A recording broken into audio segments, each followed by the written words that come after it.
जो डॉक्टर श्यामा प्रसाद माता की भारत माता की Shyama Prasad Mukherjee ji, doctor Shyama Prasad Mukherjee ji, doctor Shyama Prasad Mukherjee ji, doctor Prasad Mukherjee ji, doctor Shyama Prasad Mukherjee ji, बोलो भारत माता की, भारत माता की, कश्मीर से कन्याकुमारी, भारत माता एक हमारी, कश्मीर से कन्याकुमारी, भारत माता एक हमारी।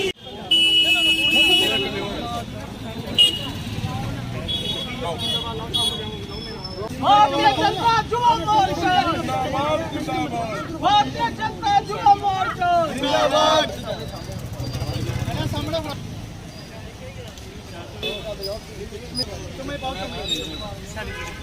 बीजेपी युवा मोर्चा जिंदाबाद जिंदाबाद, बीजेपी युवा मोर्चा जिंदाबाद जिंदाबाद, भारत माता की।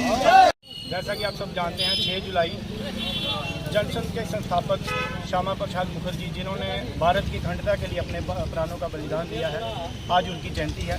और आज भारतीय जनता युवा मोर्चा द्वारा आज यहाँ कठुआ मुखर्जी चौक में उनको एक श्रद्धांजलि दी गई। जैसा कि आप सब जानते हैं श्यामा प्रसाद मुखर्जी का नारा था कि एक भारत में 2 विधान, 2 निशान, 2 झंडे नहीं चलेंगे। और उन्होंने इसी को लेके उन्होंने अपनी एक यात्रा शुरू करी थी वेस्ट बंगाल से, और यहाँ पे आके उनको यहाँ पे गिरफ्तारी दी गई और इन हालातों में उनकी यहाँ भी जेल में मृत्यु हुई है।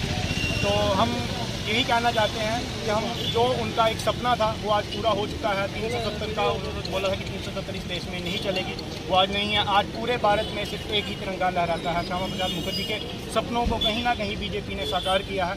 और मैं सब युवाओं को जो श्यामा प्रसाद मुखर्जी जैसे कि वो हमारे प्रेरणा स्रोत भी हैं, जिन्होंने इस भारत के लिए, इस देश के लिए अपने प्राणों को बलिदान दिया है, मैं सब युवाओं से आह्वान करूँगा कि उन्हें के नक्शे कदम पे चले।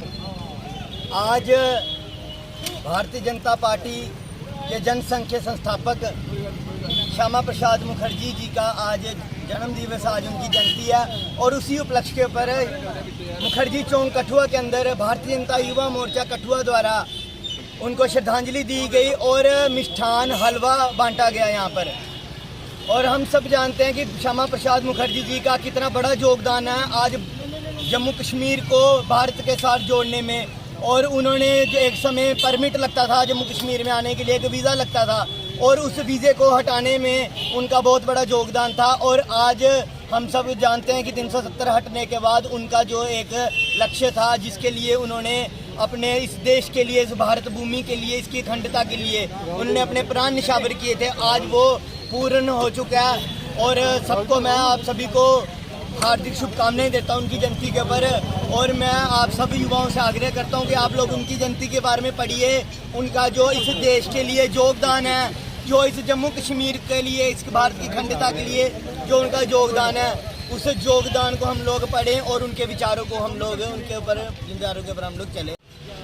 जयंती के उपलक्ष्य पर एक पुष्प वर्षा जो है उनकी प्रतिमा के आगे की गई, उनको याद किया गया। और साथ ही साथ युवा मोर्चा के कार्यकर्ताओं द्वारा इस मुखर्जी चौक में हलवा वितरण का कार्यक्रम किया गया। मैं मीडिया के माध्यम से जहां तक मेरी आवाज़ पहुंचती है, मेरा सभी से निवेदन है कि डॉक्टर श्यामा प्रसाद मुखर्जी जी की जीवनी को हम लोग जरूर पढ़ें। डॉक्टर श्यामा प्रसाद मुखर्जी जी ने जम्मू कश्मीर के लिए क्या किया है, इस भारतवर्ष के लिए क्या किया है, इन सब को हमें जो है इस युवा तरुणाई को, और जो भी मीडिया के माध्यम से मुझे सुन रहे हैं, कि डॉक्टर श्यामा प्रसाद मुखर्जी जी को पढ़ना चाहिए। युवा मोर्चा द्वारा और बहुत से ऐसे संगठन जो देशभक्त हैं, जो नारा लगाते थे 370 धोखा है, देश बचा लो मौका है, उसी 370 को समाप्त करके देश के यशस्वी प्रधानमंत्री नरेंद्र मोदी जी ने ये निरस्त कर दिया कि 370 से जम्मू कश्मीर के लोग आहत